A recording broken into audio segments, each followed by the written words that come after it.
नमस्ते, आपका 7 बजे स्वागत है. Welcome to this 7 o'clock show today, and we are going to discuss a very important topic. And we have two very prominent and eminent speakers, Koenraad Elst and Shankar Sharan. And you know that this is part of the Sitaram Goel Centenary Series that we have been playing for nearly 5 or 6 weeks now. And today's topic is the Sitaram Goel ji is one of the greatest books. That is Hindu Temples, What Happened to Them. The book is in 2 volumes. And the first volume is titled A Preliminary Survey, which also gives a complete list of almost 2,000 temples. And the second part is titled The Islamic Evidence. I would invite Koenraad Elst to talk about this book and introduce this book to our audience. Right. Okay, the first part of the book is mainly there are a few articles preliminary by Jai Dubashi, by Arun Shauri and a few others. But then the main part of the book is simply a list of mosques built on or in replacement of Hindu temples. This is a very important fact within this debate, because it establishes a factual basis for a debate that has been raging for long in India about the destroyed temples and the guilty history of the mosques built on them. But you see, so far this was only shouting to and fro, and the enemy side mainly saying, oh, this is all made up, this is just Hindu propaganda and so on. So here you have a list, far from complete list, of almost 2,000 such cases. And the interesting thing is that more than 30 years later, not one of those cases has been questioned. As you know, Karl Popper, the philosopher of science, laid down the principle that a scientific statement has to be falsifiable. That is to say, you have to be able to define the conditions under which this statement turns out to be false. If a statement is true at any rate, then it's not a scientific statement. So in this case, you have 2,000 scientific statements. When you say the Keshavadeva temple in Mathura was destroyed and a mosque was built in its stead, then you can go to the place and check, did this really happen? And so in each case, this has indeed been accepted. There is one case, one well-known case, where there was doubt beforehand that was questioned by Richard Eaton, the American Marxist history professor who is often quoted as authority by Indian secularists. So he tried to question that, and Sitaram Goel himself in this book provides the proof. So that's also off the table. So there is not even one case where there is doubt about these demolitions. So very definitely there are 2,000 plus cases of Hindu temples demolished to make way for mosques. So that's the factual basis laid down in the first book. In the second book, then, the legitimation of this conduct of destroying temples was analyzed. And so you have first another factual part, namely the fact that Muslim conquerors in their chronicles, in their diaries, clearly laid down the legitimation to their mind what they consider the legitimation of this temple destruction, namely Islamic sources. And then finally, it provides an analysis of those Islamic sources themselves, largely the precedent behavior of the Prophet, who also destroyed pagan temples in his lifetime, and who is systematically used in reference by Islamic invaders whenever they felt the need to justify their behavior, like especially the case of the Kaaba, the main temple in Mecca, where there were 360 idols, which were all destroyed by Muhammad and his nephew Ali with their own hands. So you see, that is the example that all the Muslim iconoclasts use to justify their own imitative behavior. So that's a great work that really changes the landscape of the communal debate in India. It shows, first of all, that this enormous Islamic destruction of Hindu culture is a historical fact. And secondly, it also provides the reason for why it happened, a reason that is fully to be found in Islam itself.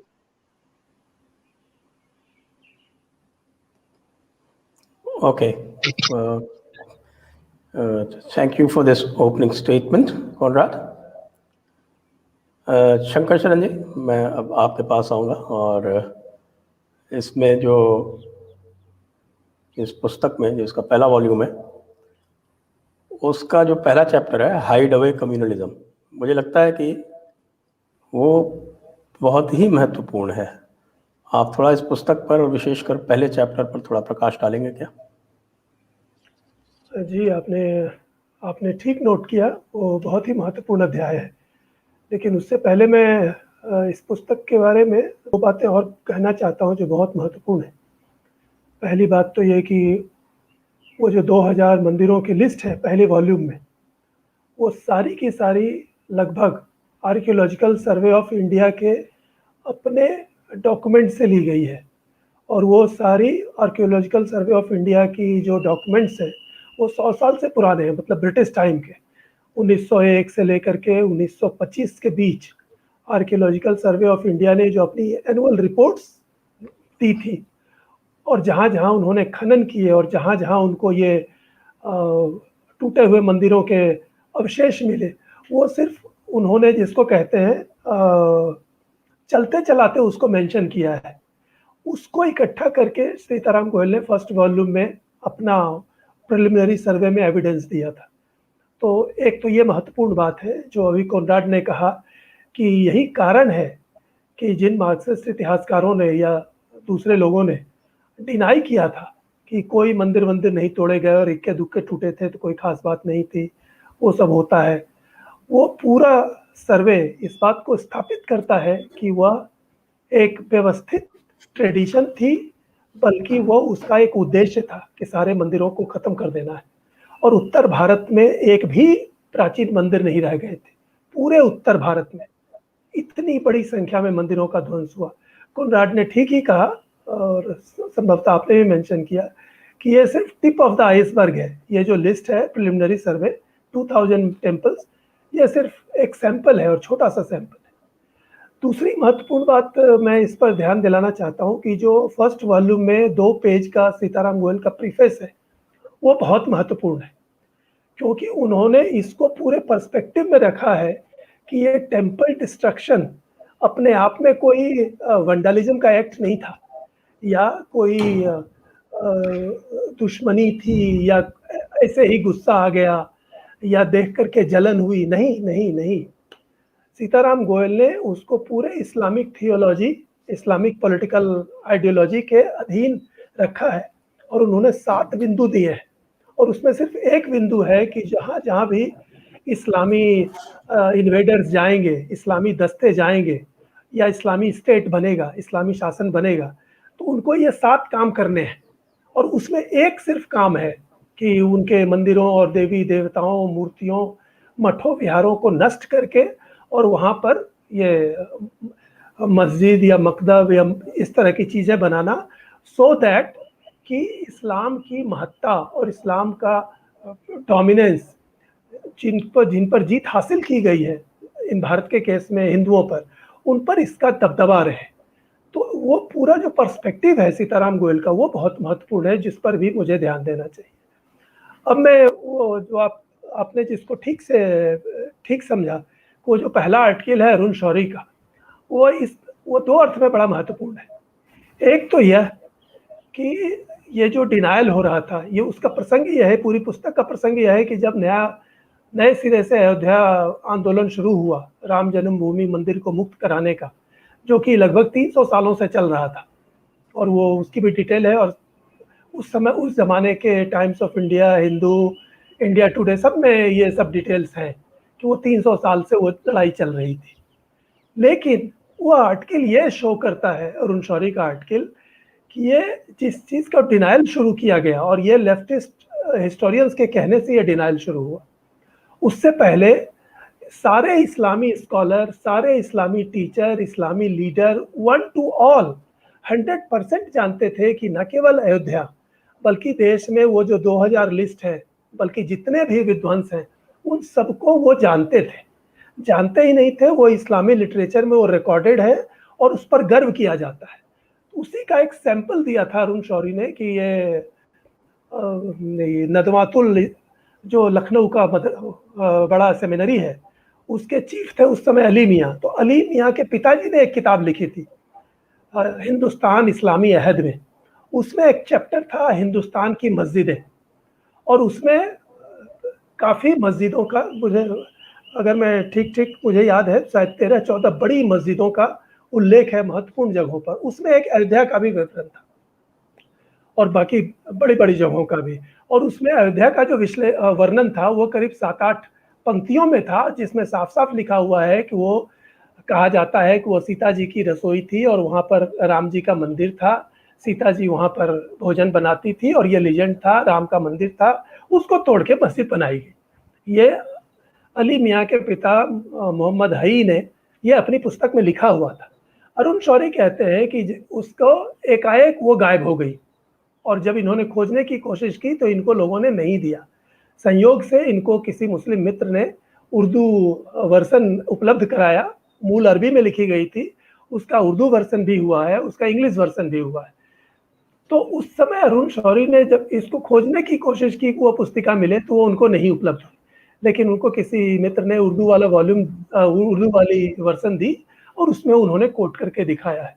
तो whole article ये दिखाने के लिए है कि जिस चीज़ को मुस्लिम लोग अच्छी तरह जानते थे कि अयोध्या में राम मंदिर तोड़ करके ही वहाँ मस्जिद बनाई गई, उसको फिर इन्होंने पूरी तरह से डिनाई किया मार्क्सिस्ट हिस्टोरियंस के शह पर, और इस तरह से ये हिंदुओं पर जबरन वो चीज़ साबित करने के लिए उनको सालों परेशान होना पड़ा जो ऑलरेडी वो जानते थे। एक अर्थ में ये बड़ा दुखद भी है कि हिंदुओं को, जो सीताराम गोयल ने कहा भी था कि हिंदू लोग, उनके स्कॉलर, उनके नेता, उनके एक्टिविस्ट हमेशा अपने आप को डिफेंड करने में और सही ठहराने में वो अपना समय उनको देना पड़ता है या देते रहते हैं।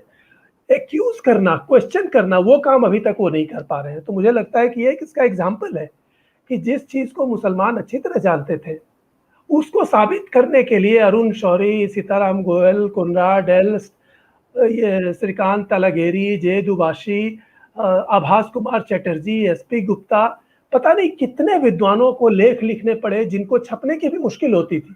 वो तो संयोग था जो उस समय इंडियन एक्सप्रेस के एडिटर अरुण शौरी थे, तो कुछ चीज़ें आराम स्वरूप की, सीताराम गोयल की और कोनराड और कुछ विद्वानों की छप गई। लेकिन ये कहने के लिए, ये बताने के लिए जो ऑलरेडी प्रूवन था मुसलमानों को के लिए, इतना कष्ट उठाना पड़ा और इतना परिश्रम करना पड़ा, और आज और उसके बाद भी 10 साल ये विवाद चलता रहा एविडेंस का, बल्कि शायद अंत तक चलता रहा। अभी जो कुछ साल 3 साल पहले जो सुप्रीम कोर्ट का फैसला आया, तो नोट कीजिए कि वो एविडेंस पर ही था। उस चीज का एविडेंस, जो एविडेंस ऑलरेडी मुसलमानों के पास है, यही उस फर्स्ट आर्टिकल का महत्व है। और मुझे लगता है कि वो बाकी सारे आर्टिकल भी ये इसी बिंदु पर केंद्रित है कि किस तरह से अयोध्या राम जन्मभूमि पर पहले मंदिर था, इसको, इसके कितने एविडेंस हैं।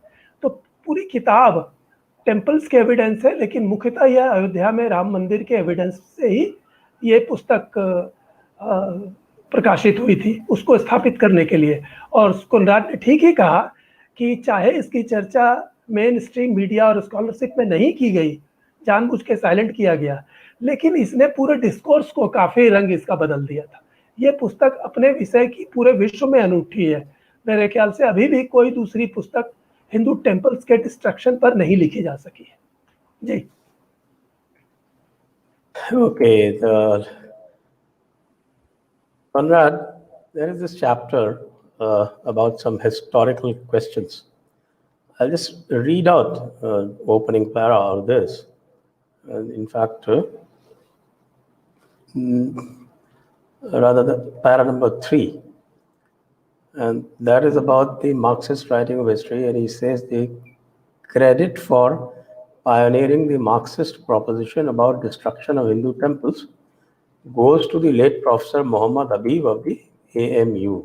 This Muhammad Habib, of course, is the father of Irfan Habib, the self-same Irfan Habib. And in his book, Sultan Mahmud of Ghazni, first published in 1924, he presented the thesis of that Mahmud's destruction of Hindu temples was actuated not by zeal for the faith, but by lust for plunder. And I think this is the template which successive Marxist historians have been peddling, including the ignoble Audrey Truschke these days. Koenraad. For Sultan Mahmud Ghaznavi, we can start with a poem that has been written about him by a Muslim, and in which his decision is explained, his decision to not react positively to a proposal by local Hindus to save the idols of the Somnath temple. So you see, the Hindus see that their situation is lost, is hopeless, and so they try to save at least the essence for them, which is the idols of the temple. And to that, we don't have an eyewitness report, so I say beforehand, this is in a poem about him, a laudatory poem about him, where he says, well, on the day of judgment, I want to be known as an idol breaker and not as an idol seller. So I don't want ransom money for these idols. These idols cannot be saved for any amount of money in the world. I'm going to destroy them. And for that, you see, God Almighty will count me as meritorious on the day of judgment. Now that, that's a literary flourish, but essentially it gives a picture of the motivation of Mahmud Ghaznavi. You see, if it was money that counted, then yes, he could have sold those idols for ransom. He need not have taken all the trouble of going all the way to the Somnath temple, which is at the coast, which is pretty far from where he entered India. But he per se wanted to have this temple. It had a special function in the Islamic view of the world. Namely, they thought that this was the place where the Arabian pagan gods had taken refuge. You see, Muhammad destroyed the idols in the Kaaba. Of 360 idols, so most of the gods recognized in Arabia were present. So this is a place where a moon god was worshipped, Hubal, who has a similar characteristics to Shiva in India. Shiva is the Chandradhar, who carries the moon on his head. So a male moon god, that's a figure that you find in many mythologies, but so particularly in Hinduism and in Arabian paganism. And so many Hindu merchants who came there went to worship there. And conversely, Arabian merchants who went to Prabhaspatan in India, they also went to worship at the Somnath temple. So the Somnath temple was even worse than all the other Hindu temples because of this connection to Arabian paganism. So he really wanted to destroy the temple and especially its entire religious significance. And so you see, that's why he spent a lot of treasure. He took a lot of risk and so on to destroy that temple even more than any other. But he also destroyed plenty of other temples, like the first destruction, Aurangzeb would repeat it later, of the Krishna birth temple in Mathura. So, of course, there was a very obvious religious motivation about which he was also explicit. He took the trouble of carrying the idols with him in order to make them visible at some demeaning place, like he masoned them into the floor of the lavatory, for example. So he had the explicit motivation of not just getting these temples out of the way now, but of particularly humiliating the Hindu religion. It was also not just a matter of these idols and these temples as being metalwork or woodwork or stonework. No, you see, what he meant to destroy was the Hindu religion.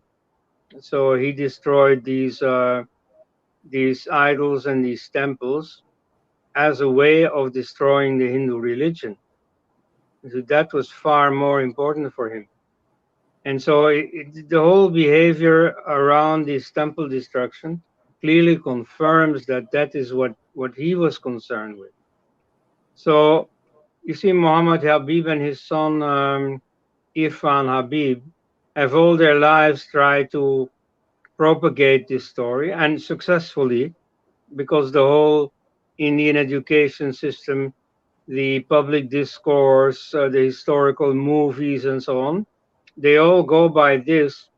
They deny the religious motivation, but the religious motivation is obvious, and then Sitaram Goel has also documented it from the writings of the Muslim conquerors themselves. Okay. Much of the part one, of course, is occupied by the Ayodhya debate. Ayodhya debate, we know so much about it, and I think I'm going to skip the Ayodhya debate. And I would go to Sri Shankar Sharan ji. आप जो पूरी जो list है 2000 temples की, थोड़ा सा उसके बारे में बताएं, उसके बाद फिर हम दूसरे वॉल्यूम्स की तरफ चलेंगे, सेकंड वॉल्यूम पर चलेंगे. एक इंटरेस्टिंग चीज़ वो भी है फर्स्ट वॉल्यूम में, अयोध्या डिबेट. इनफैक्ट उसमें स्वयं कोनराड एल्स्ट का बहुत बड़ा योगदान है, क्योंकि जो सबसे पहली किताब सीताराम गोयल ने एविडेंस पर प्रकाशित की थी वो कोनराड एल्स्ट की पुस्तक थी अयोध्या, और कोनराड ने भी पहली पुस्तक वही लिखी थी. इनफैक्ट उस अयोध्या डिबेट में हस्तक्षेप करने वालों में सबसे पहला नाम कोनराड एल्स्ट का है, और उसके बाद सीताराम गोयल ने इसको एक बड़े प्रोजेक्ट के रूप में लिया. जो मैंने कहने की कोशिश की कि उन्होंने पूरे पर्सपेक्टिव में इसको रखने की कोशिश की, और इसीलिए उसमें मोहम्मद के बिहेवियर, इस्लामिक पैटर्न और वो सारी डिटेल भी है, सो दैट कि वो उसको इस अयोध्या के बहाने भारत में हिंदू मंदिरों का विध्वंस इस्लामी शासकों ने क्यों किया, वो पूरे पर रोशनी डालना चाह रहे थे, और यही वो ध्यान दिलाना चाह रहे थे. दुर्भाग्य से जिन पॉलिटिकल लोगों ने इस आंदोलन को अपने हाथ में लिया, उन्होंने उसको सीधे एक बिल्डिंग बनाने और एक मंदिर बनाने पर केंद्रित कर दिया, जो आज तक है. तो उस रूप में सीताराम गोयल की इच्छा पूरी नहीं हुई अभी तक कि उस पूरे पर्सपेक्टिव में उसको देखा जाता. लेकिन वो जो लिस्ट है जो जिसके बारे में आप कह रहे हैं, वो लिस्ट, पहली बात तो जो दूसरे वॉल्यूम में लिस्ट है उसमें लिटरेरी एविडेंस है, और पहले वॉल्यूम में जो लिस्ट है लगभग 100 पेज में, वो लगभग पूरी की पूरी आर्कियोलॉजिकल सर्वे ऑफ इंडिया की है। तो उसमें बहुत सारी जगहों की मंदिरों की लिस्ट है, बल्कि उसमें उसका भी उल्लेख है। मार्क्सिस्ट इतिहासकारों ने जो हस्तक्षेप किया था, इनफैक्ट वो भी एक बड़ा मैं कहूँगा कि स्पर था, कारण था इस डिबेट को इस दिशा में लाने का। क्योंकि जैसा मैंने उल्लेख किया कि मुस्लिम लोग जानते थे कि ये सब डिस्ट्रक्शन हुए हैं, और जब तक मार्क्सिस्ट हिस्टोरियंस इसमें नहीं आए थे तो ये कोई डिनाई नहीं कर रहा था कि वहाँ राम मंदिर नहीं रहा था। झगड़ा ये हो रहा था कि नहीं, ये हमारी जगह है। वो ये मुस्लिम डिनाई नहीं कर रहे थे कि वहाँ पहले मंदिर था। ये मार्क्सिस्ट हिस्टोरियंस ने मेरे ख्याल से 89 या 90 में, मेरे पास वो पैम्फलेट है, 8 पेज की एक पैम्फलेट जेएनयू से छापी थी। इनफैक्ट उसमें नाम था CHS JNU, centre for historical studies, Jawaharlal Nehru university, उसकी तरफ से वो पब्लिश हुआ था। और 26 मार्क्सिस्ट हिस्टोरियन के उसमें नाम है, starting from Romila Thapar, Bipin Chandra and all. उसमें पहली बार इसको डिनाई किया गया कि न केवल अयोध्या के में बाबरी मस्जिद के नीचे कोई राम मंदिर वंदिर नहीं है, बल्कि इस तरह की जितनी बातें हैं वो VHP का और हिंदुत्व का प्रोपेगेंडा है। उसके उत्तर में ये कोनराड ने अपनी पुस्तक लिखी और फिर सीताराम गोयल ने इसको रखा। तो उस लिस्ट में मुझे लगता है कि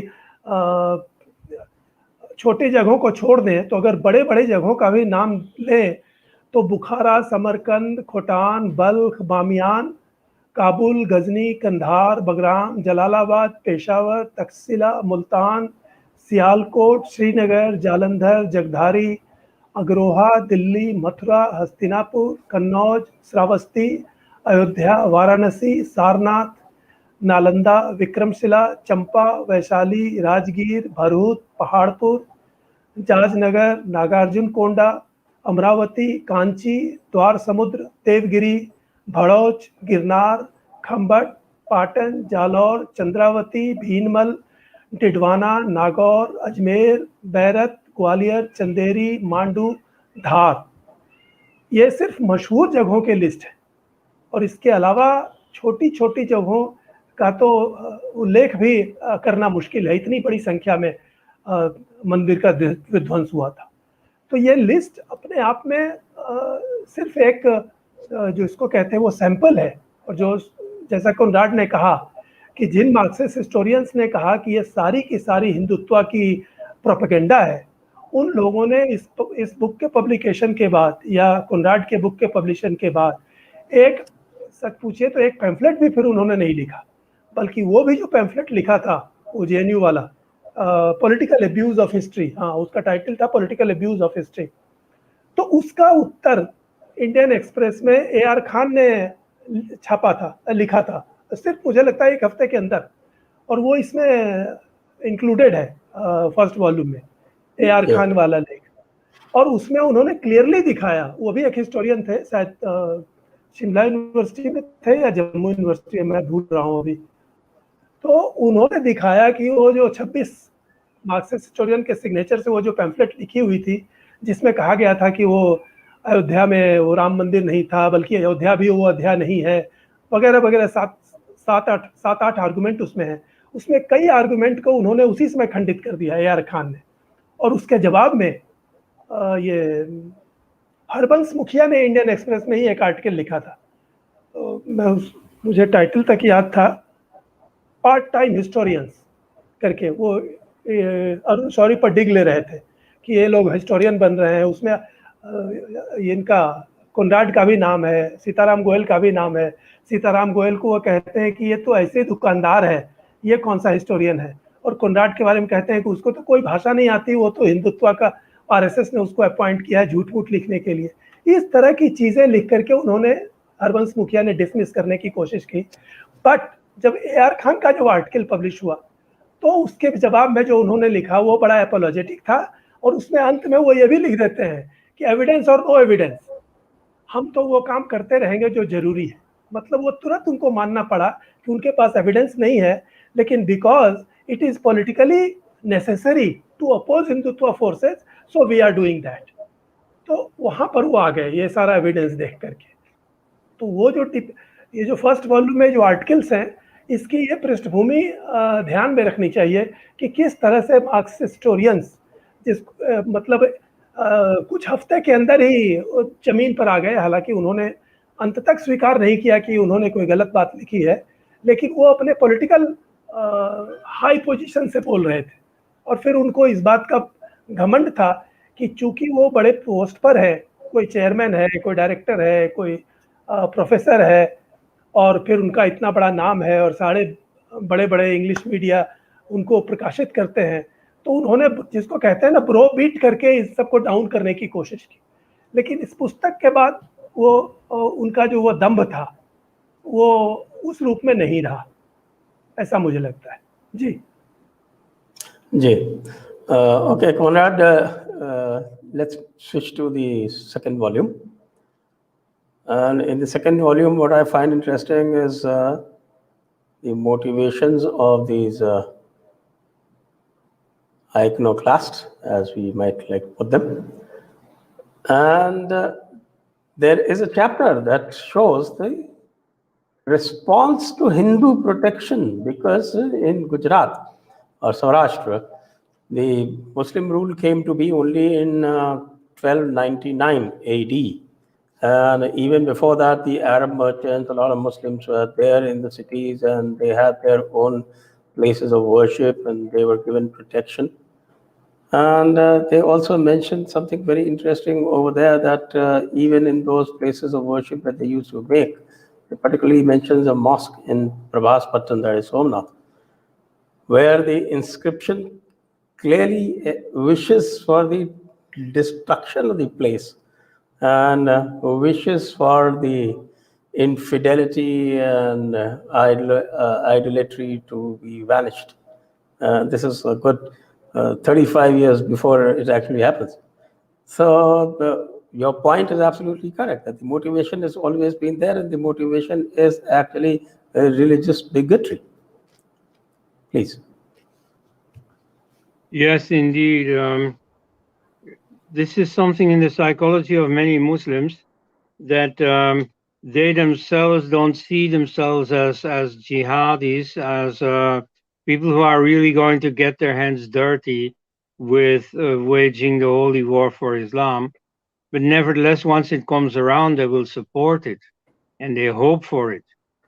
And so you see this temple builder who, or this mosque builder rather, who lived in a Hindu kingdom. He had to take power equations into account, so there was no question yet of conquest for Islam. But as soon as that conquest came, it was of course welcomed, and he would support it and work with it. So this is a very general problem. I mean, there it comes out very, very vividly. But you can generalize, like when ISIS committed all these atrocities in Syria and Iraq. Many people were wondering, oh, we don't know what their ideology is, or if any atrocities happen in our streets, with terrorism acts and so on. The newspapers also always come up with, yeah, so many people killed. We don't know yet about the motive. Whereas the motive is very clear, is laid down in writing all over the place. You see, that's what they learn in madrasas. That's what is in the Quran itself. The hostility against the unbelievers is professed a number of times every day in the call to prayer, and so on. So I mean, the Muslims are not hiding anything. This at least you have to give them. They're honest, they're forthright, as opposed to the communists and their camp followers in India, who have these convoluted explanations, like to say, oh, they didn't do it for religious reasons, they did it for wealth. No, they explicitly deny that it is for wealth. Of course it is for religion. So the case in Gujarat there is a very telling example, but only an example. Now, in this second volume, Goelji writes something a little bit difficult. You see, from the Hindu viewpoint, it is all very easy to say, yes, the Muslims committed those crimes, and yes, they did it because of Islam. So far, so good. You know, it may be difficult to say that in secularist India at the moment, but it's obviously true. There's nobody who can argue against it. What is more difficult is the attitude of Hindus themselves vis-à-vis these facts. You see, for centuries on end, Hindus have had to look away from these facts, or at least never mention them in public, because the power equation was against them. Now, in secularist India, this attitude is still there, even though they could perfectly speak freely. And this was particularly striking in the case of the Ayodhya movement, which is the practical context in which Goel's book was published. And I'll quote Goel now. The movement for the restoration of Hindu temples has got bogged down around the Rama Janmabhoomi temple in Ayodhya. The more important question, namely why Hindu temples met the fate they did at the hands of Islamic invaders, has not even been whispered. Hindu leaders have endorsed the Muslim propagandists in proclaiming that Islam does not permit the construction of a mosque at other people's places of worship. One wonders whether this kowtowing to Islam is prompted by ignorance or cowardice or calculation or a combination of them all. The Islam of which Hindu leaders are talking exists neither in the Quran nor in the Sunnah of the Prophet. So you see, after becoming clear about the actual history and the motivation behind the history, I think among us, maybe not in public forums at NDTV and so on, but among us, we can perfectly agree about that. Yes, thousands of temples were destroyed. Yes, it was because of Islam. But now let's address the harder question: how do Hindus deal with this? And so far, there has been more of equivocation, of avoiding the hard questions on the Hindu side. We'll certainly go deeper into this topic.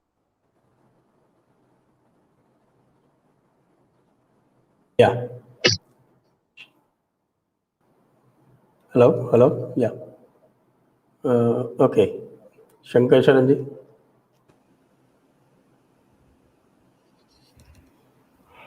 जी मैं अपने श्रोताओं से ये भी अनुरोध करूंगा कि वे जो प्रश्न पूछने हो वो प्रश्न पूछना आरंभ कर दें, क्योंकि शीघ्र ही हम उनके प्रश्नों पर जाएंगे। ये इतना महत्वपूर्ण विषय है और अभी तक एक भी प्रश्न नहीं आया है, ये मेरे लिए आश्चर्य का विषय है।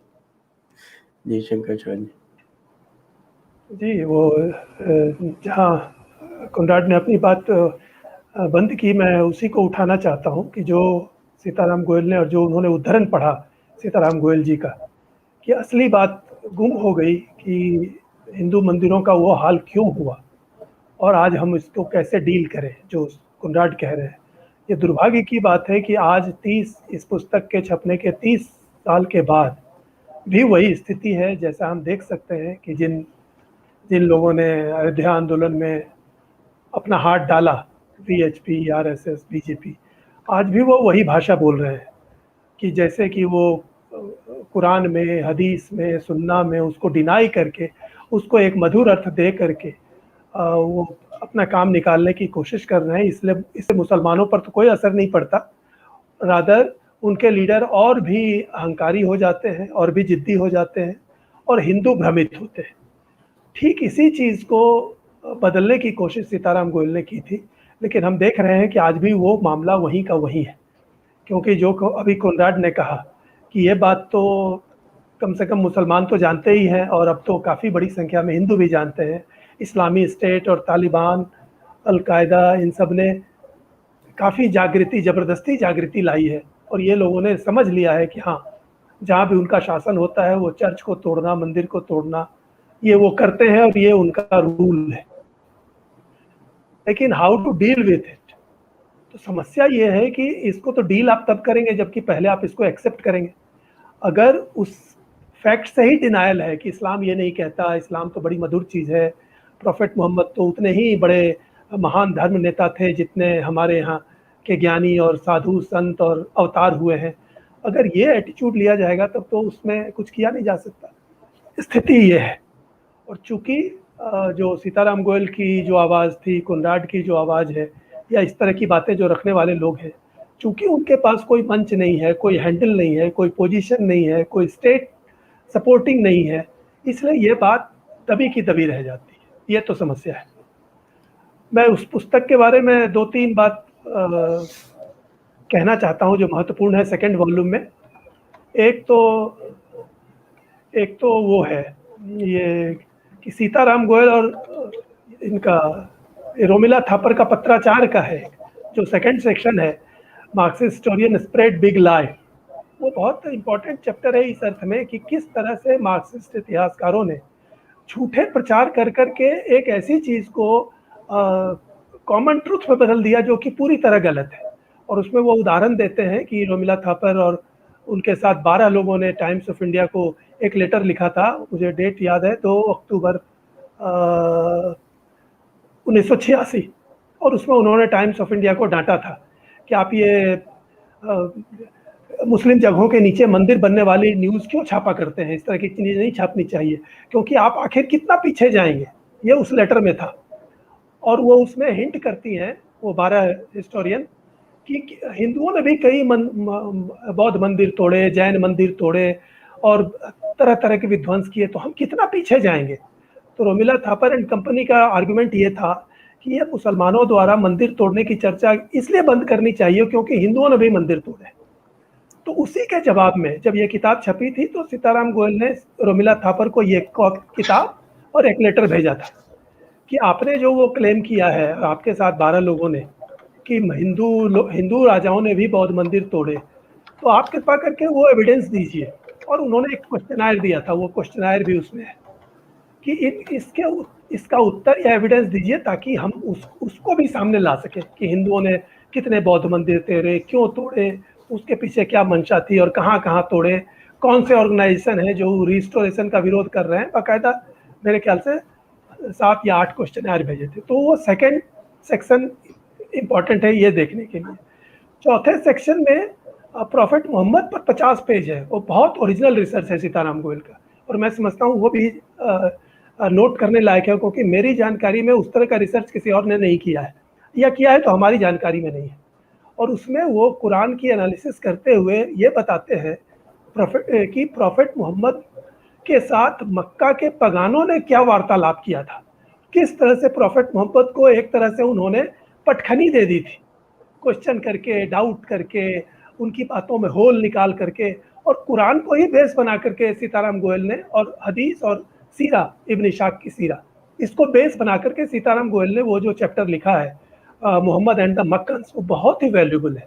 और उसके बाद वाला चैप्टर कि मोहम्मद ने कितने मंदिर अपने हाथों से तोड़े पूरे अरेबिया में, उसकी पूरी लिस्ट है और डिटेल है पूरे सोर्स के साथ। तो एक मुझे लगता है कि ये महत्वपूर्ण हिस्सा है सेकंड वॉल्यूम में, मतलब रोचक।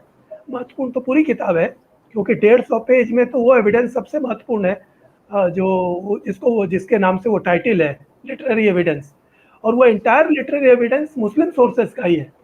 और मुझे लगता है कि किताब सेकंड वॉल्यूम के अंत में लगभग 100 से अधिक किताबों की और सोर्स की बिब्लियोग्राफी है, जिसके आधार पर उन्होंने वो 150 पेज में लिटरेरी एविडेंस दिए हैं सीताराम गोयल ने सेकंड वॉल्यूम में कि किस तरह से मुसलमानों ने यहाँ मंदिर तोड़े थे।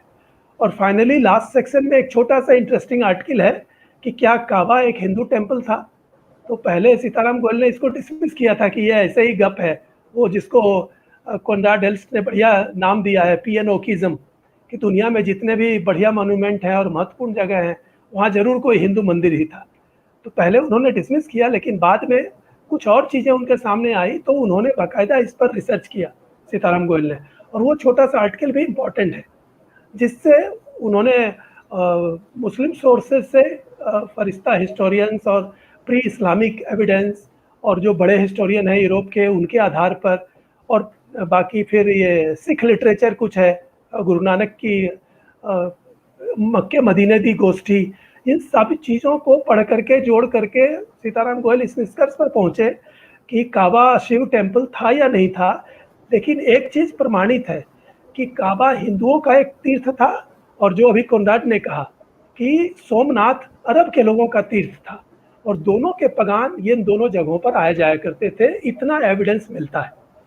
और निश्चित रूप से जिसको कोनराड ने कहा कि हुबाल जो देवता थे वो एक प्रोमिनेंट देवता थे शिव जी की तरह, और उनकी वहाँ मंदिर थी, और उसी तरह वो कोनिकल पत्थर की प्रतिमा, ये सिंबल जैसा था, जिसको कि गोयल जी कहते हैं कि कोई भी हिंदू उसको देखेगा तो मान लेगा कि ये शिवलिंग ही है।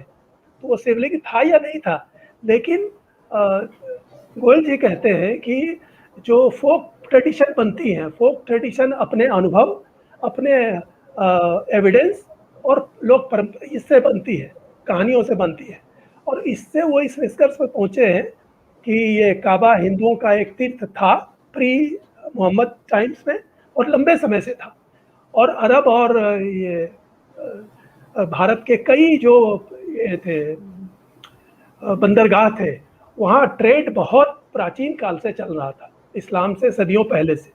तो इसके कारण दोनों जगह बस्तियां थी, अरब में भारतीयों की बस्तियां थी, और भारतीय बंदरगाहों पर अरबों की और इजिप्शियंस की बस्तियां थी। तो ये जो छोटा सा आर्टिकल जो है ये रोचक है, तो मैं सिर्फ इसका उल्लेख कर देना चाहता था। जी जी जी जी जी, आपने बड़ा रोचक प्रसंग इसका बताया। तो अब हम इस स्थिति में आ गए कि अब हम प्रश्नों पर चलें।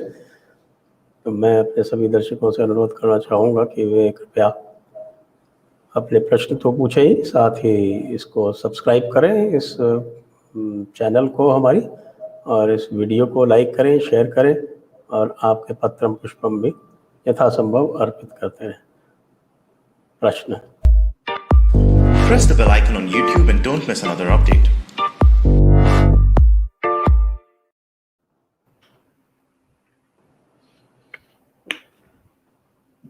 Praveen Khase, we need to tell the stories of temples as not just worship center, but institutions themselves, which participated not just cultural, but economic activities as well.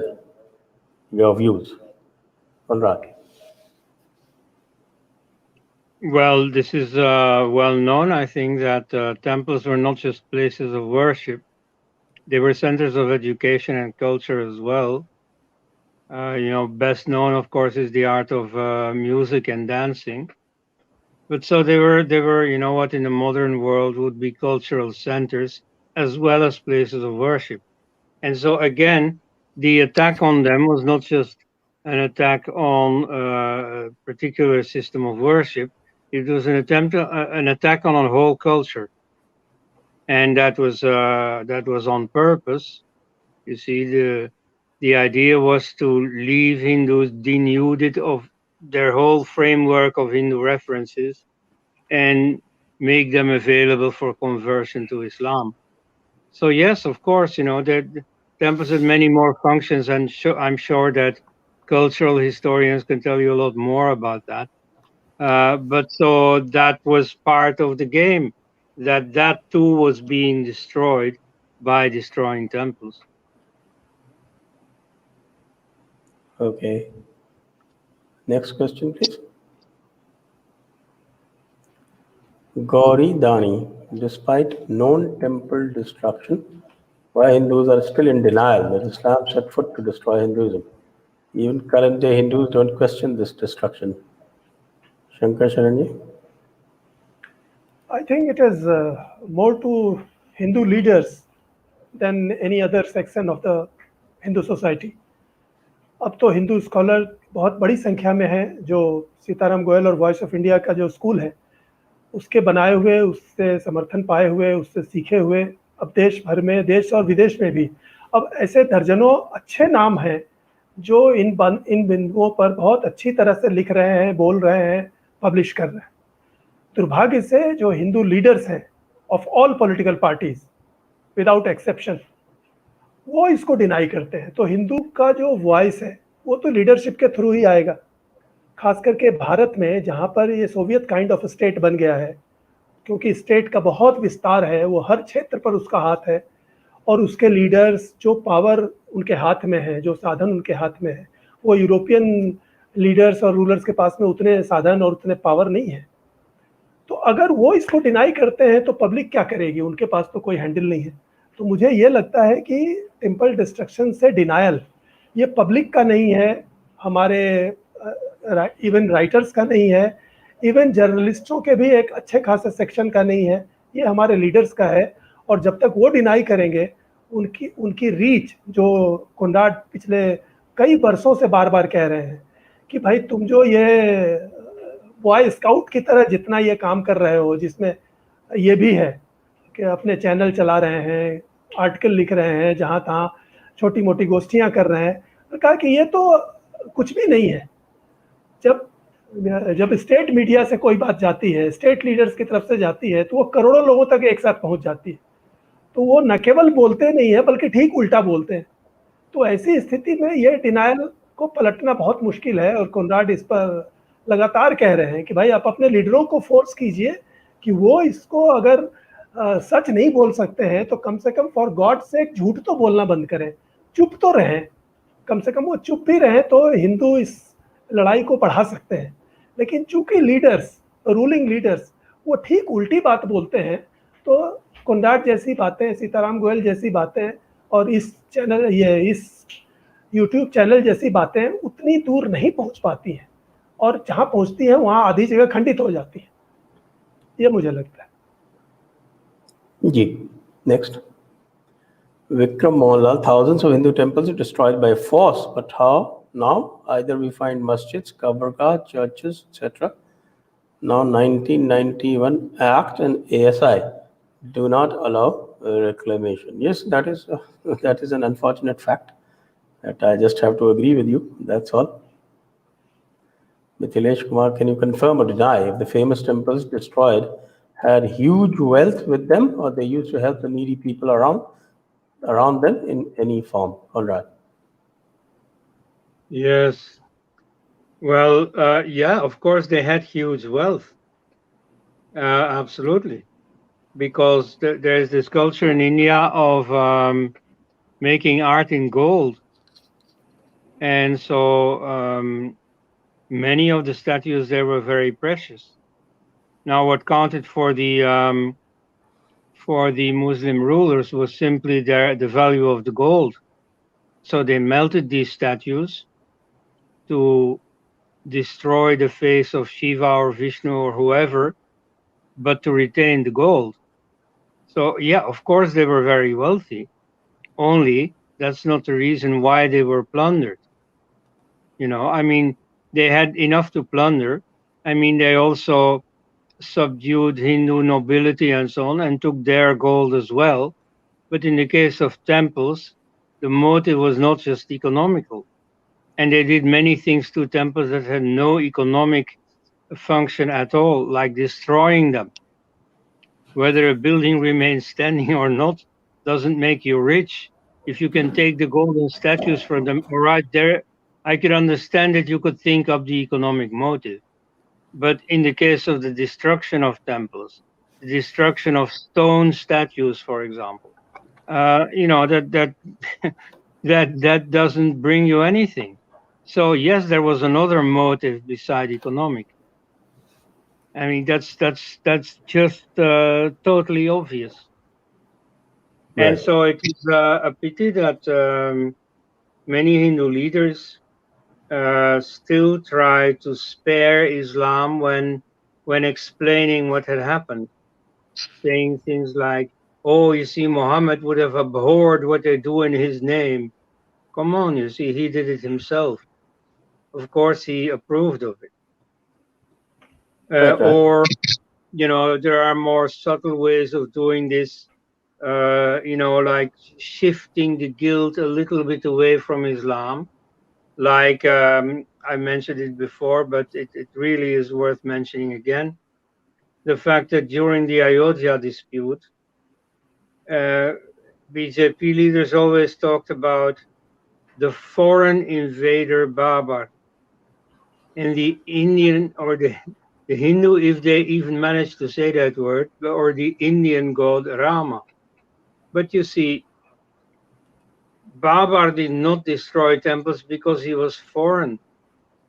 You see, Malik Kafur was a native Indian. He also destroyed temples. That had nothing to do with it. All the founders of Pakistan and the killers of 1-2 million Hindus at the time, not let alone temples. You see, they destroyed, so to speak, Hindus in flesh and blood.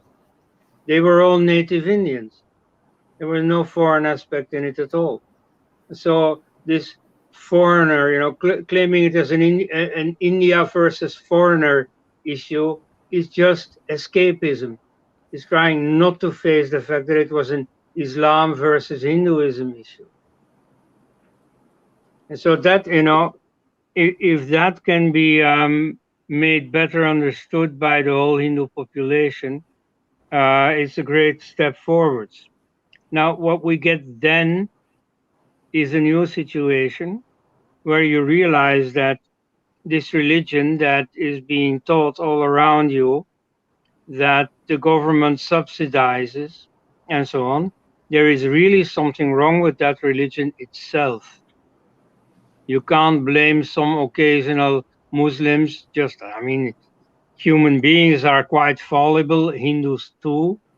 But you see, the reason why all this is happening, all this temple destruction and so on, is not a human weakness, but is very much a doctrinal injunction. Okay, once you realize that, then you have a next problem. What are we going to do about this?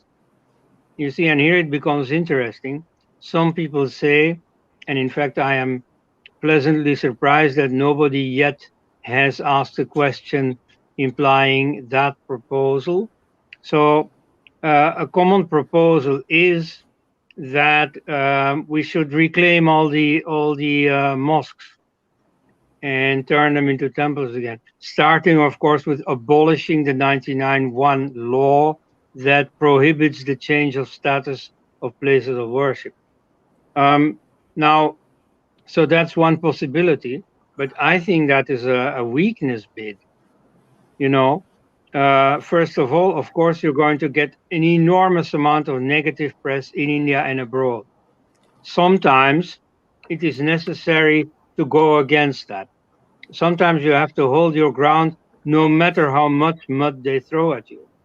In this case, I'm not so sure if this is worth it, because what happened to these buildings, well, that's just an outer effect. The real problem is that so many people are committed to Islam.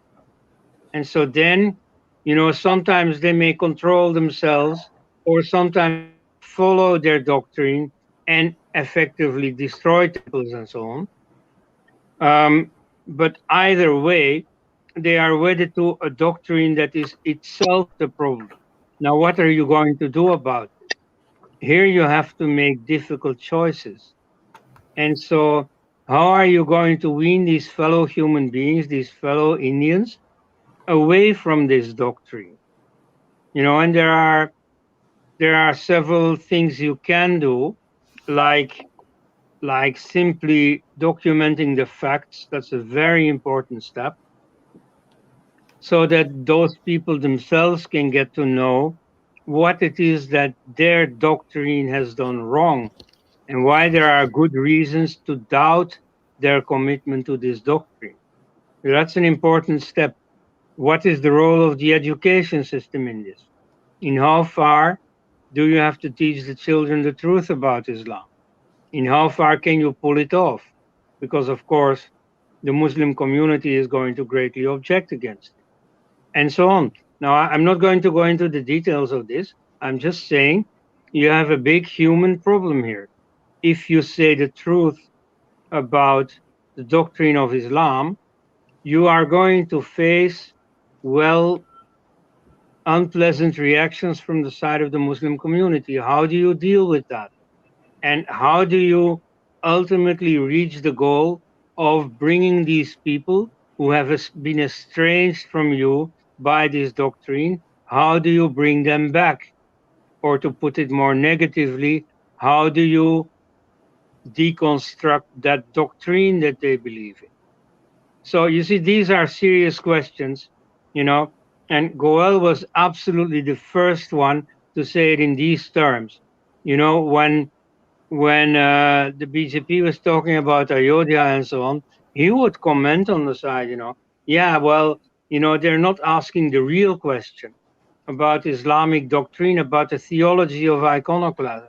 They're just playing with their toy in Ayodhya. And so what you see now in Ayodhya is a bit the realization of that prediction. You see, Ayodhya is being developed in a big way and so on, and that's good. I'm all for it. But nevertheless, all the attention generated by the Ayodhya dispute is now on Ayodhya itself and not on these fundamental doctrinal questions.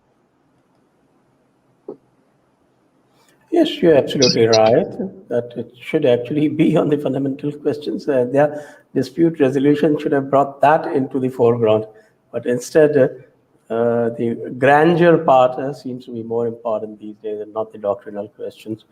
Mithilesh Kumar, why do we want to call ourselves pagan who are hated by Muslims and Christians? No, we don't call ourselves pagan. They call us pagans. Why can't we just remain Hindus? We are Hindus. Do we hope to make a Kaaba a temple? Not a question, I think, that we can answer here. So with that, I'll take you to the next question. अभिषेक लाल शरण, आपका programme देखकर मेरे मुस्लिम दोस्त बहुत pride के साथ कहते हैं कि काफिर सारे रो रहे हैं 500 साल पिटने के बाद। क्या हमने सत्याग्रह टाइप प्रदर्शन करना पड़ेगा अपने मंदिरों को वापस लेने के लिए? शंकर शरण जी। नहीं, बिल्कुल, ये बिल्कुल सही बात है। ये मुझे भी लग रहा है कि ये साइकोलॉजिकल वार है, जो मैंने आपने जिस लेख का उल्लेख किया था अरुण शौरी जी वाला, वो वही बात है। वो आज भी वही स्थिति है कि वो तो सारी चीज़ें जानते हैं, हमारे ही नेता उनको सर्टिफिकेट देते रहते हैं, तो ऑब्वियसली उनके मन में वही वो प्राइड आता है कि इनको तो इतनी भी हिम्मत नहीं है कि कह सके कि हाँ, इस्लाम उनको नष्ट करने का हुक्म देता है और हम उसको नष्ट करेंगे। तो अभी जो वो उस एक्ट की बात हो रही है, जो कोनराड ने ठीक कहा, उस एक्ट को ख़त्म होना चाहिए कि वो 47 में जो चीज़ जिसकी हो गई वो हो गई। क्योंकि मुझे लगता है कि ये कोई भी मुस्लिम थियोलॉजियन और लीडर भी कह सकता है कि अगर वो कब्जा करेंगे तो वो सारे मंदिरों को वो मस्जिद में बदल देंगे। उनके लिए तो वो 1991 वाला एक्ट काम नहीं आएगा। तो ये हिंदू क्यों अपने हाथ पैर बांध लेते हैं? इसलिए ये इस साइकोलॉजिकल वार को भी लड़ना पड़ेगा। अगर मुसलमानों के मन में ये दम्भ है कि वो 15%, 10%, 18% होकर के भी ये 80% हिंदुओं को धमका सकते हैं, जो उनके एक लीडर बार बार धमकाते भी रहते हैं कि 1 दिन के लिए पुलिस हटा दो तो हम दिखा देंगे वगैरह वगैरह। तो इस घमंड को भी तोड़ना चाहिए, और ये इसको करने के लिए सिर्फ बोलना भी काफ़ी है, लेकिन हम वैसा नहीं बोलते हैं, इसलिए उनके मन में यह दम होना तो बिल्कुल सही है। लेकिन दुनिया में दूसरी प्रक्रिया भी चल रही है, जो कोनराड उस पर उंगली रखते हैं कि इस्लाम के अंदर भी ऐसी आवाज़ें उठ रही हैं जो इस्लाम को क्वेश्चन कर रही हैं, और ये हिंदुओं के अंदर, क्रिश्चियनों के अंदर, दूसरे लोगों के अंदर भी आवाज़ उठ रही है कि ये इस्लाम जो है रिलीजन नहीं है, पॉलिटिकल आइडियोलॉजी है। तो ये प्रक्रिया बढ़ेगी और मुझे लगता है कि कल्ट है जी हाँ, कल्ट है, एक पॉलिटिकल कल्ट है। तो ये जैसे जैसे इनकी संख्या बढ़ेगी तो ये प्राइड उनका ख़त्म होगा। और जो कोनराड अभी कह रहे थे, उन्होंने अपनी बात पूरी नहीं की, लेकिन वो कोनराड का सोल्यूशन ये है कि आप एक एक मंदिर कहाँ एक एक मंदिर कहाँ से वापस लेंगे? आप इस मुसलमानों को इस आइडियोलॉजी से ही डिफाइन कीजिए, उनको उनसे वापस लाइए, घर वापसी, और ये फिर ये सारा प्राइड अपने आप खत्म हो जाएगा। जी हाँ, मैं इसीलिए जो ये आजकल नैरेटिव बिल्डिंग और ये इस्लाम को एक्सपोज करने का जो प्रोसेस है ये बहुत महत्वपूर्ण है, मुझे लगता है ऐसा। नेक्स्ट, रत्नेश कुमार जी पूछ रहे हैं, महारानी अहिल्याबाई होलकर के अलावा किसी अन्य राजा ने भी हिंदू मंदिरों का पुनर्निर्माण किया है क्या? शंकर जी। और मुझे कहना है, जी। मुझे लगता है कि काफ़ी लोगों ने किया है, बल्कि वहाँ काशी में और मथुरा में बाकायदा प्लेट लगी हुई है कि कितने लोगों ने उसको बार बार पुनर्निर्माण करवाया। बल्कि काशी विश्वनाथ में तो महाराजा रंजीत सिंह ने भी उसका निर्माण करवाया, और अपनी वसीयत में सबसे ज़्यादा प्रॉपर्टी इन हिंदू मंदिरों के लिए ही दी थी, उसके पुनर्निर्माण के लिए। तो फिर पेशवा के और राजाओं ने भी किया था, मुझे नाम नहीं याद है, लेकिन उनकी बड़ी लंबी लिस्ट है। आखिर ये बनवाया किसने? स्वतंत्र भारत में तो सिर्फ एक वो सोमनाथ का निर्माण सरदार पटेल और राजेंद्र बाबू वगैरह ने मिलकर किया था, के.एम. मुंशी ने। बाकी सारे पुनर्निर्माण तो लोगों ने करवाए हैं। जी हाँ, बेनिफैक्टर मार्कंडे काटजू, राम पुनियानी और फैजान मुस्तफ़ा जैसों को जवाब देने के लिए ये सेशन काम आ सकता है। बिल्कुल, इसको आप उपयोग में लाएं। और सेशन की क्यों बात करते हैं, हम तो आपको पूरा वॉइस ऑफ इंडिया का जो सीताराम जी का लिटरेचर है वो आपके सामने ला रहे हैं, उसका उपयोग कीजिए। वो तो एक सोने की बल्कि हीरे की खान है, जितने हीरे उसमें से निकालेंगे आप उतना आप इन लोगों को, इनके पास तो कोई तथ्य है ही नहीं, तो बनाए हुए नकली बनावटी तथ्य निश्चित रूप से। नेक्स्ट, सर मंदिरों की रक्षा करनी है, आर्म लाइसेंस की देरी छोड़, अगर हथौड़ा कुल्हाड़ी लोहे के रॉड लंबे चाकू भी रख ले तो मंदिर सुरक्षित हो जाए, रखना शुरू तो करे। हाँ, क्यों नहीं, बिल्कुल सही बात है, आपसे सहमत हूँ मैं। नेक्स्ट, गौरी दानी, नमस्ते sir, does Indian law system see destruction of temple by Abrahamic cults as an act of freedom of religion as well? Well, technically speaking, no, because the Article 25 says that the exceptions are what is called health, morality, and law and order. So they cannot possibly bring it under any of these exceptions. Atul Patel, thank you ji. Suresh Kandam, Dr. Elst, could you compare Islamic destruction of Hindu temples with those in pre-Christian Europe and South America? There seems to be little awareness of this characteristic of Abrahamic doctrines. Right. Well, let me start by answering a question which you didn't want to consider, but it has everything to do with this question too. Namely, whether Hindus are pagans. You see, okay, I agree that you didn't invent the word pagan for yourself. Neither did you invent the word Hindu for yourself. You see, the word Hindu was originally a geographical term in Persian, that's also outside India, meaning Indian. It was taken over in Arabic. Hindu is the nominative case of what is colloquially pronounced as Hind. So that means India. And once the Muslim invaders came into India, they brought the word Hindu with them, namely for Hindu Kafirs. You see, Kafirs they knew in Arabia and in Iran and everywhere. And in India too, they were of one category. Theologically, they were just the same. However, geographically, they were not Irani, they were not Arabi, they were Indian, they were Hindu. And so the word Hindu simply means a subdivision of kafir, of pagan. And so there is nothing against the word pagan. People who object to it usually are narrow-minded Indian chauvinists who don't want to be troubled with anything non-Indian. I'm very familiar with the phenomenon in the Aryan invasion debate, where many Indians greatly object to Sanskrit being linguistically cognate to Greek and Latin and so on, because they just don't want to be troubled with these foreign links. Well, in this case, you have no choice. You see, the problem you are facing here, the one that we are discussing, is Islam, or more largely Islam and Christianity. And they are international problems. And they have destroyed Hindu temples exactly like they have destroyed places of worship in Iran, in Arabia itself, in the Roman Empire, and then during colonization in the Americas, in Goa. That's all the same phenomenon. Whether you like it or not, you see, your enemies have decided to treat you exactly like they treated the Aztecs and the Mayas in Mexico and the Zoroastrians in Iran and so on. So you are pagan. I mean, when I call an elephant, I haven't first asked the elephant, hey, do you agree whether I call you an elephant? No, you see, he is an elephant in my book. And so, you know, the word pagan has a meaning, namely a non-Christian, respectively a non-Muslim, and you satisfy that definition, therefore you are one. Now, specifically, the Abrahamic doctrines have worked the same way elsewhere. And so it's very useful to know that. I mean, you don't need any encyclopedic knowledge, but you have to know in general that what they did in India, they also did in the Americas, in the Roman Empire, and so on. So yes, of course, many churches in Europe have been built on the place of ancient pagan temples.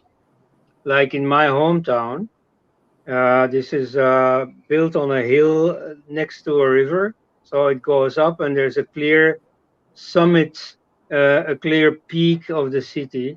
There you have a St. Michael's Church. Now, even more than other churches, St. Michael's churches specifically denote sites of ancient temples, because St. Michael, he kills the dragon. And so there you have a pagan symbolism in two different senses. Namely, Christians read it as the forces of Christianity destroying the devil, destroying paganism, but it also refers to ancient pagan beliefs in the dragon, often in a positive sense. At any rate, like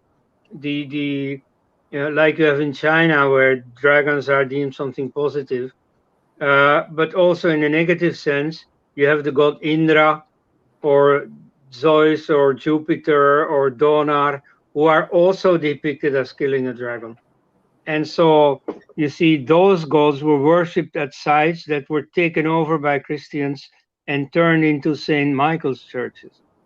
But so there are very many of them. In many cases, it's not even known, it's not documented, it's too long ago.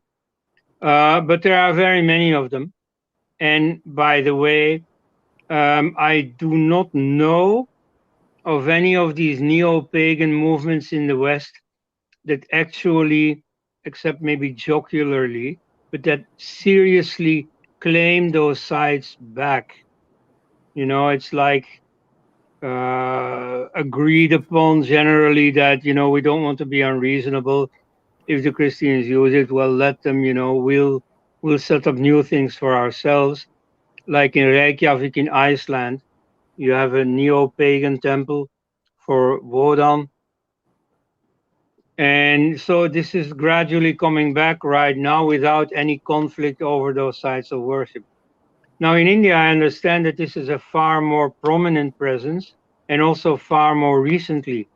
And in many cases, you can see visibly that the mosque was built on a temple.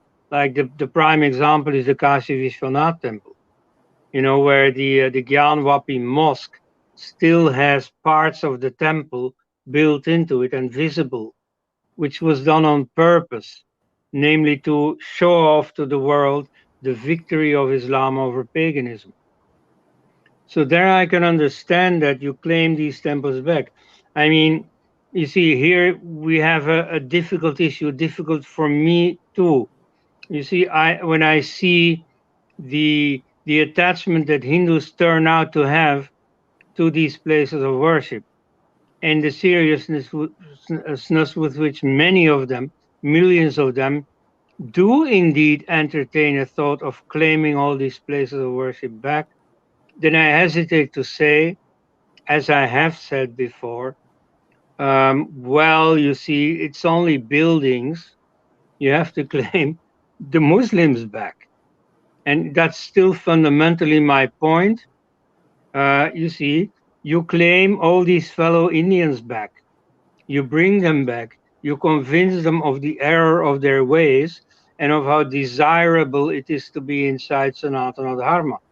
How great Sanatana Dharma is. How it is a matter of pride as well as happiness to be part of it. And you bring them back, and they will bring the mosques back themselves. They will turn their mosques into Hindu temples. Good. That's an excellent point. Well made. Next question.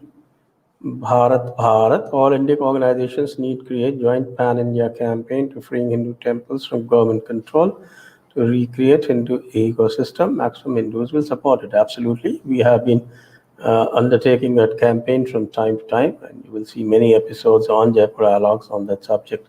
Mithilesh Kumar, can Hindus not pride themselves by doing excellent work in science, tech, arts, and innovation instead of going for digging the destroyed temples? Well, that's a counterpoint.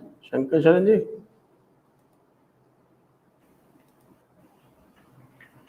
इसके तो कई तरह के उत्तर हो सकते हैं। एक तो उत्तर यही है कि अगर आप साइंस, आर्ट, टेक्नोलॉजी इन सब में लगे रहे तो आप भूल रहे हैं कि सोने की चिड़िया ही लूटी गई थी। जब भारत पर गजनवी का आक्रमण होता था, तुर्कों का आक्रमण होता था, वो उस समय वो लोग जंगली लोग ही थे। तो उन जंगली लोगों ने हमें नष्ट किया और हमारे मंदिरों को नष्ट किया, हमारा साम्राज्य ध्वस्त किया, हमारी आधी ज़मीन छीन करके वो ले गए, पाकिस्तान, बांग्लादेश और अफ़गानिस्तान वगैरह वगैरह। और जो अंदर भी है, अभी आप देख रहे हैं, पूर्णिया, बंगाल, मराठ, गोधरा वगैरह। तो सिर्फ साइंस, टेक्नोलॉजी, आर्ट्स, इनोवेशन करके हमको वो धिम्मी बना करके शासन उनका हो सकता है, लेकिन धिम्मी भी सब जगह मारे गए हैं और अंत में उनको मुसलमान बनना पड़ा है। तो ये जो आपका सवाल है कि अगर आप उन जो अभी कोनराड ने कहा कि अगर आप मथुरा, काशी, भोजशाला, औरंगाबाद जैसे महत्वपूर्ण महान स्थलों को भी वापस नहीं लेते हैं तो आपके जो बचे खुचे मंदिर हैं और आपका जीवन है, आपका ये साइंस टेक्नोलॉजी का सारा काम है, ये सारा खतरे में है।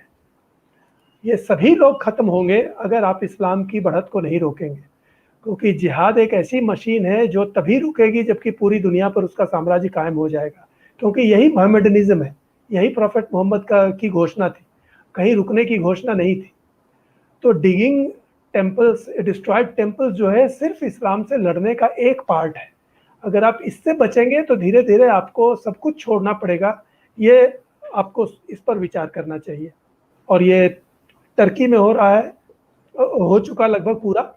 सीरिया, ईरान, ये सारी जगह चमचमाती हुई थी जब इस्लाम ने इस पर कब्जा किया, और वहाँ एक भी गैर मुस्लिम नहीं बचा है। और उनका भारत के लिए भी यही लक्ष्य है। इसलिए आपको इस पर ध्यान देना चाहिए अगर आप अपने को एक हिंदू के रूप में साइंटिस्ट, टेक्नीशियन, आर्टिस्ट बचाए रखना चाहते हैं और अपनी संतानों के लिए बचाए रखना चाहते हैं तो। जी। Gauri Dani, Islam, Christianity have been destroying temples and still they are seen as faiths. We now not only need temples to be free, but promotion to restore temples as well. Well, that question has been discussed now at some length, and Koenraad highlighted what exactly he wanted to say in this matter. So I think I would request Gauriji to please refer back to the previous question that Koenraad answered. That was exactly in this point. Next one. Rupa Rao, thank you, sir, for this series. All of Sri Goelji's books is a must read for all youngsters of Bharat. Yes, this is what we can actually request everyone. There are some, I think, 60 odd books, and they're not very big volumes, mostly reasonable length, about between 100 to 300 pages at the most. And anybody who desires a renaissance of the Indian thought and culture, he must read all of them without exception. And I say that because even I have not read all of them, but I intend to. Malhar, Mithilesh Kumar, why are we spending so much time? On what? is Malhar? What's happening?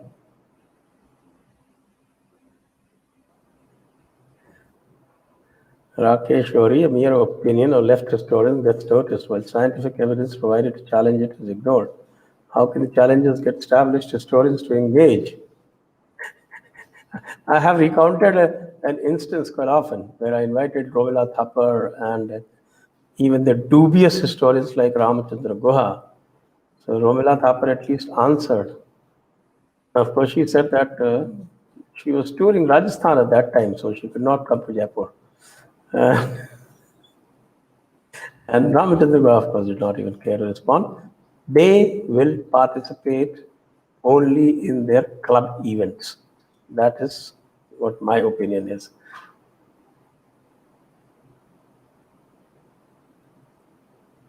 Oriental Arms, yes, Koenraad. Well, I think that this is a problem that we should address. You see, we we have a good story, but we fail to get it across. Of course, forums like Jaipur Dialogues are a very big step in the right direction. At least we are present. At least those who want to hear our message, they can tune into YouTube or whatever the medium is called, and you have all these online papers nowadays.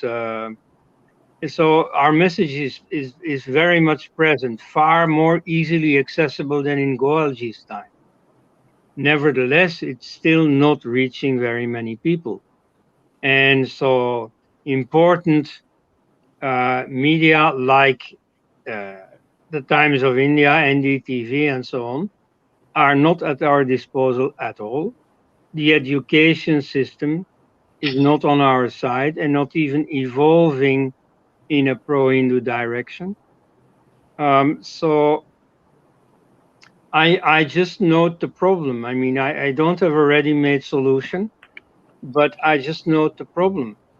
And the fact that very many Hindus notice that this government is not doing anything for the Hindu cause in this respect is never followed up by any actionable proposal. Like, for instance, I have never heard a Hindu say, well, I've heard them say, yeah, the government isn't doing anything. Okay. But I've never heard them follow this up with, oh, look what happened. I know this guy, he was a school friend. Now he's a minister in the BJP government. And I talked to him and I said, this is an important thing. Why don't you take this up? And he said, oh, no, it's only Hindu. I don't want to have anything. No, nobody says that because nobody even tried. Apparently, that's what I mean, that's the impression I get. You see, So that's not true, Koenraad. Hindus don't use enough pressure on their politicians to make changes that only politicians can make. Anyway, I mean that's my impression. This is something that Hindus have to work out for themselves. Can I come back on this? That's not true, because many of us, Shankar Sharanji will testify, that we have put up numerous proposals, not just in the matter of, say, temple reclamations, especially giving the right of ownership back to the Hindus as far as the temple movement is concerned. That's a very big movement. And I think thousands of petitions have gone to the government in that. Remember this Uttarakhand taking over of the temples of the Uttarakhand Char Dham? That the Vishwa Hindu Parishad themselves have gone and met, and he said that, okay, they will retrace their steps. But I haven't seen anything happen as yet. Similarly, as far as the field of education is concerned, I think Shankar will tell us how many proposals are pending with the government. बताइए. Sorry, मैं समझ नहीं पाया आपका सवाल. नहीं, education की field में कोनराड इज सेइंग कि हम एक्शनेबल प्रपोजल्स नहीं देते. आप एजुकेशन की फील्ड में बताइए कितने एक्शनेबल प्रपोजल्स पेंडिंग हैं. बड़ा मुश्किल सवाल है.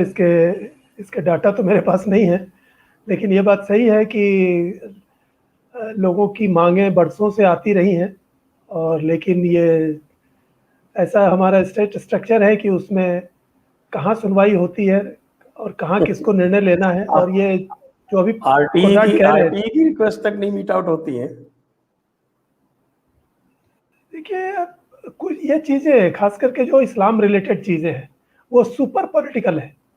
जब तक बिल्कुल ऊपर से हुक्म नहीं आएगा या उस पर कोई पॉलिसी नहीं बनाई जाएगी, जो अभी कोनराड कह रहे थे कि जो भी प्रस्ताव या इच्छाएं हैं, जो अभी आपने भी कहा कि जो प्रस्ताव दिए जाते हैं, जब तक टॉप लेवल पर पॉलिटिकल पॉलिसी मेकर्स अगर उस पर डिसीजन नहीं लेंगे कि इस पर हमें कुछ करना है, तो मेरा अनुभव ये कहता है कि उस पर कोई कार्रवाई नहीं होगी.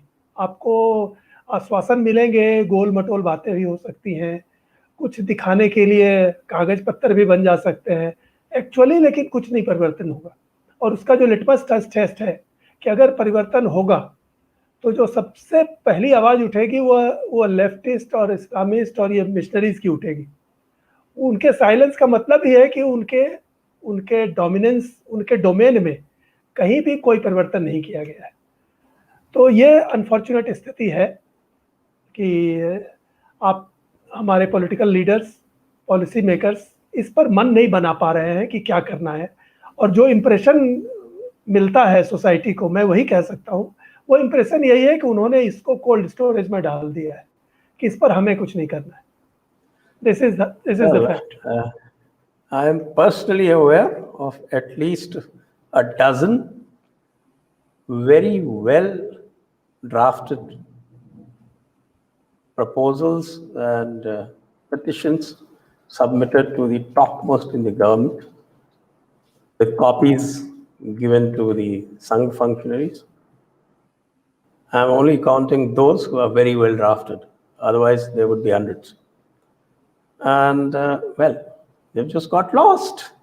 I worked in the government for 35 years. I know the art of making things disappear. So they just disappear. Shankar Sharanji also knows that art, I guess. Next. Malhar. Was Taj Mahal already an old Shiv temple and Shah Jahan converted it to a tomb?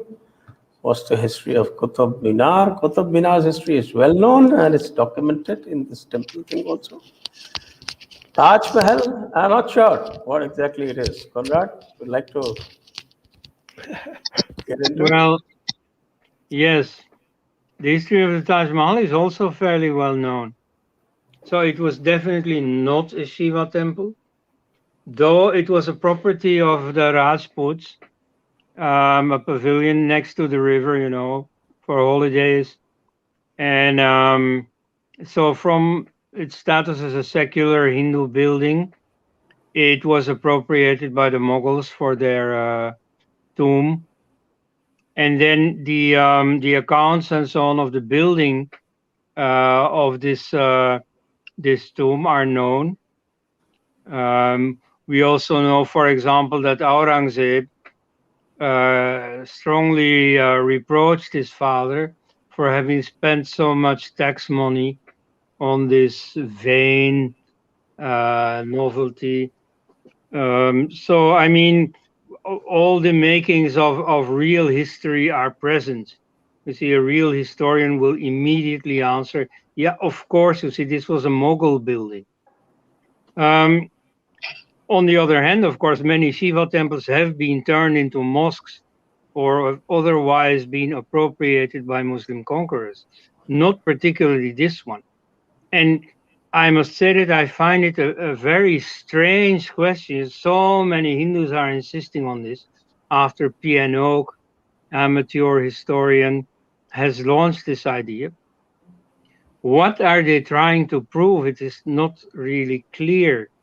Like, for instance, I've discussed this many times, and so one of the arguments they come up with is to say that there are arches, in the windows. The windows are not round above, no, they are arched upwards. And so they say, yeah, this means an upward striving, and that's typically Hindu. See, this proves it was a Hindu building. Well, come on, let's get serious.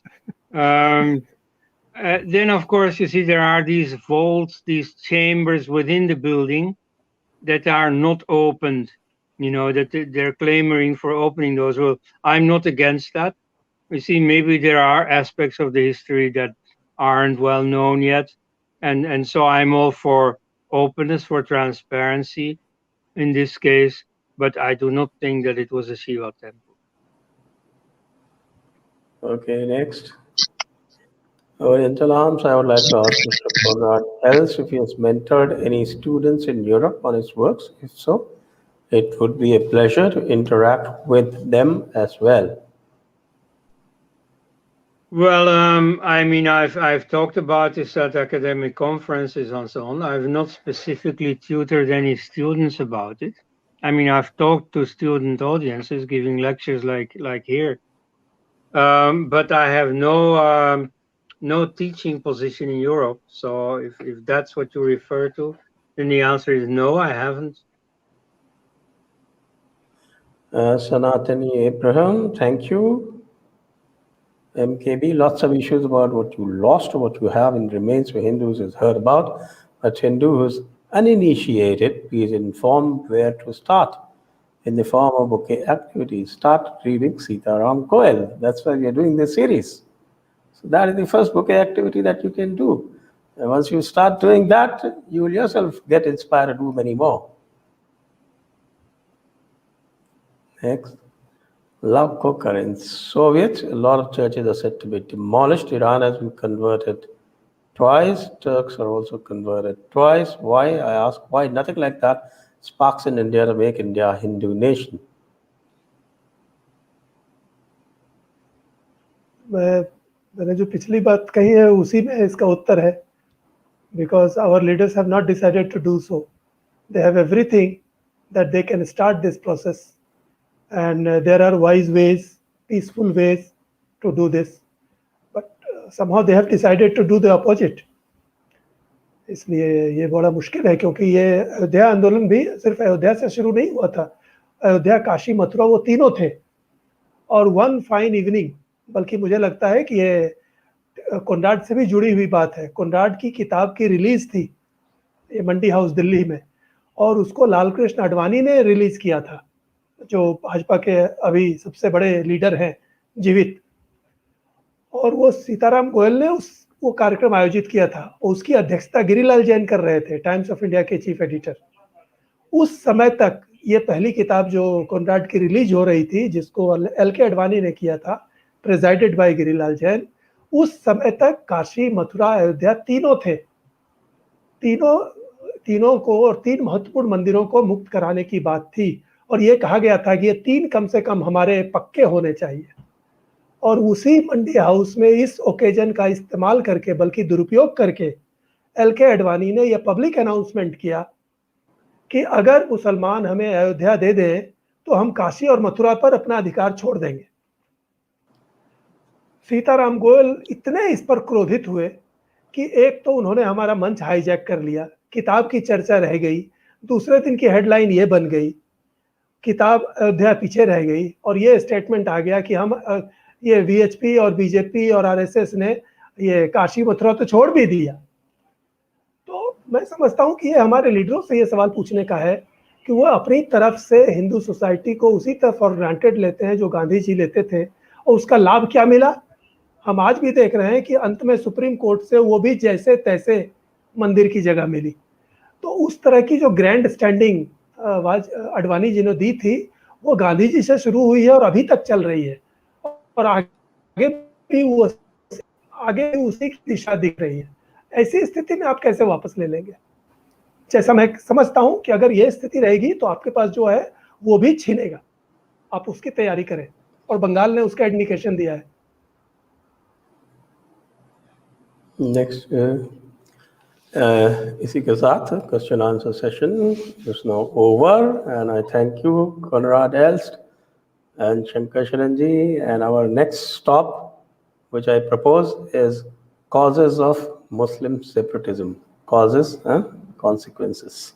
Very good, I think that's a very important work. I have Very good. referenced that extensively in my book as well, Unbreaking India. I think it will be very good to discuss that. So that is next stop, next Thursday, same time, 7 p.m.